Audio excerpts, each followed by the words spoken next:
When one drama ends, another begins. That's just the way it works with Renault's F1 team. A long-running driver saga is finally over, with Franco Colapinto set to be confirmed as an Alpine race driver for 2026 alongside Pierre Gasly.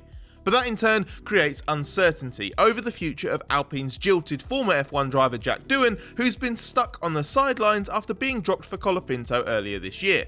As of the end of the previous race weekend in Mexico, Alpine wasn't believed to have taken up an option on Colapinto for 2026, but that may have already changed. Colapinto should be announced for 2026 by Alpine ahead of the next race in Brazil. The Argentinian is expected to have plenty of local support in the South American race, where primary backer Mercado Libre will run the last of 3 events with extra branding on the team's cars. This renewal has seemed a formality for a while, as Colapinto's form has improved and he took another step towards it by outpacing Paul Aron, his only rival for the seat, in FP1 in Mexico. Aron took over from Gasly for the Friday session there, and he impressed the team yet again. Though he was half a second slower than Colapinto, this was the second best margin of any rookie to the team's regular driver, with the low grip, tricky Autodromo Hermanos Rodriguez not the easiest track to step in and nail.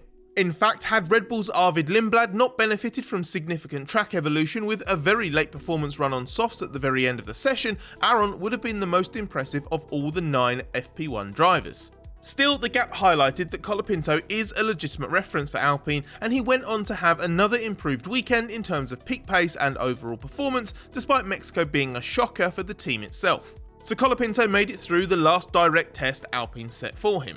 Although the fact it came down to Colapinto and Alpine reserve Aron, with Doohan not at all in the picture, reflects the unusual way that Alpine boss Flavio Briatore has gone about handling its lineup this year. And we have a peculiar Doohan twist to get into further in this video.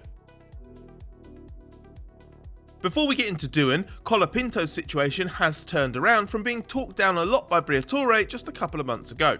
Alpine is a distant last in the championship and got absolutely thrashed in Mexico, and is one of 2 teams to have changed its drivers in season. Both of those drivers, Doohan and Colapinto, are the only 2 not to have scored a point all year.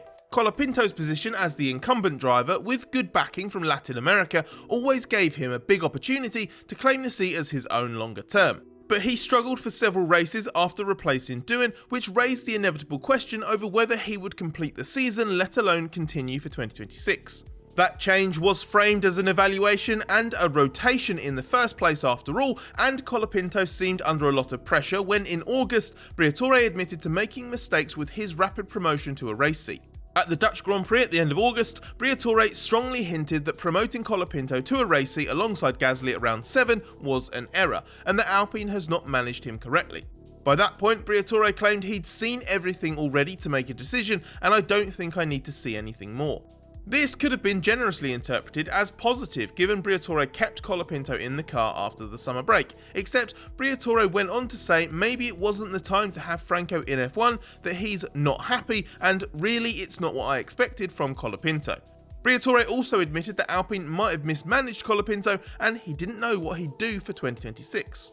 But what better way to try to get a driver to up their game and ensure their biggest sponsor pays up or pays up a little bit more than to suggest he's about to be kicked out the door and hasn't done a good enough job. If that was all just a ploy to try to light a fire under his driver's backside and or tease a bit more money out of his backers, it worked, because Colapinto's competitive situation since then has been much improved.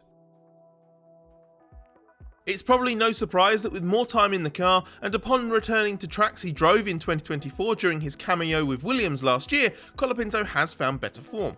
But ironically, it was the weekend Briatore was so critical at Zandvoort when Colapinto came closest to the points with the season best result of 11th at a track he didn't race at in F1 last year. Colapinto is yet to finish in the top 10 and score points, and is highly unlikely to, given Alpine's competitive position has only got worse as this year has progressed. But after Colapinto only qualified and finished ahead of Gasly twice in 8 events before the summer break, the 2 are 3-all in the 6th event since, and Colapinto finished right behind Gasly at the most recent race in Mexico too.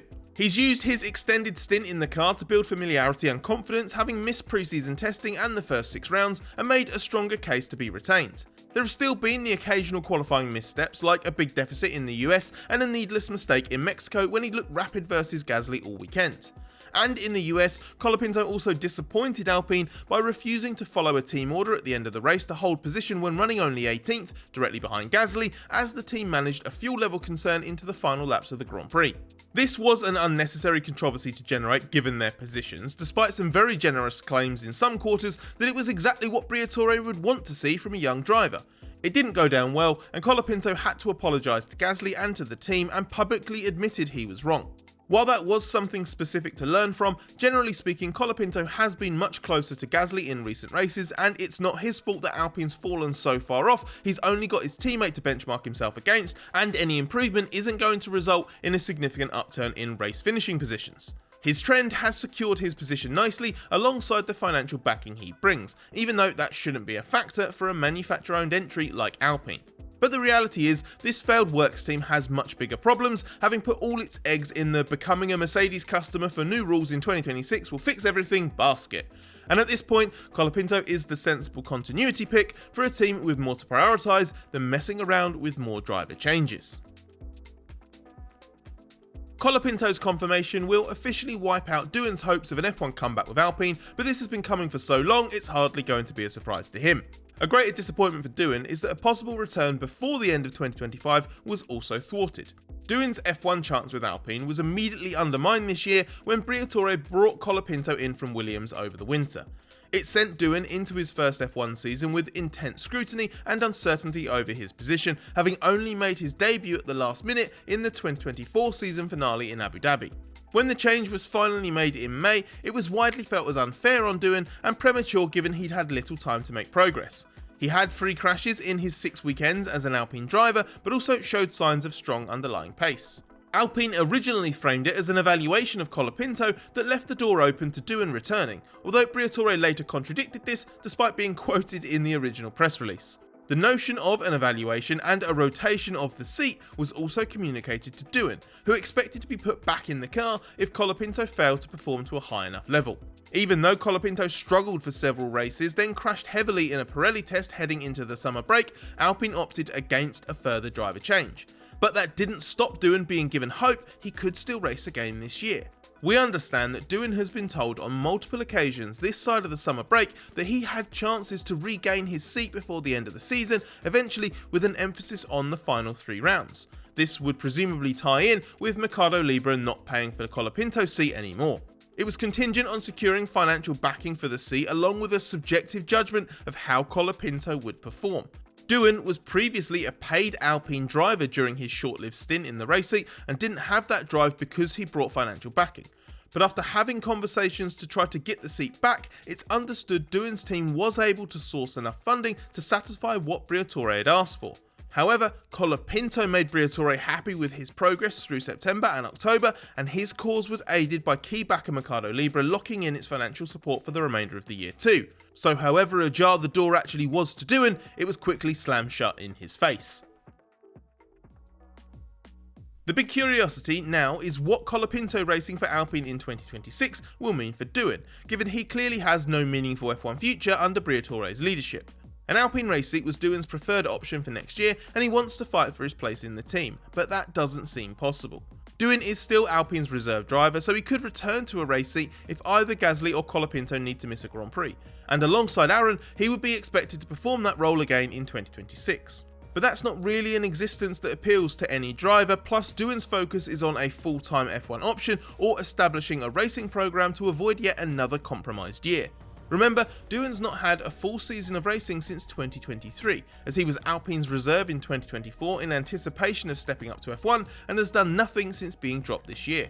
Doohan's not been engaged in Alpine's old car testing program as expected since being sidelined, with one planned test being called off, and his only track running is understood to have been in junior Formula cars at his own expense. Even his simulator support work has been limited at Alpine, and while he's attending some races trackside as reserve driver, he's not as involved as he would be expected to be in the role. Whatever the exact reasons are for all of that, it doesn't seem sustainable for a driver who still wants to get on the F1 grid again, so something obviously needs to change. Conversations have been had with Cadillac, Williams, Haas and Sauber to explore what positions could be available should Doohan split with Alpine. A test and reserve role would be most likely all that exists for him in other teams too, given the driver market is mostly locked for next year, but somewhere else could provide a better long-term hope given what's occurred at Alpine. Haas, for example, has Ollie Behrman and Esteban Ocon until the end of 2026 for now, but either of those seats could well become available in 2027. So the ideal would probably be twinning a role that gets Doohan into an F1 car at times with a racing program alongside it, for example Japan's Super Formula Series, which has often been the championship of choice for the stuck F1 reserve.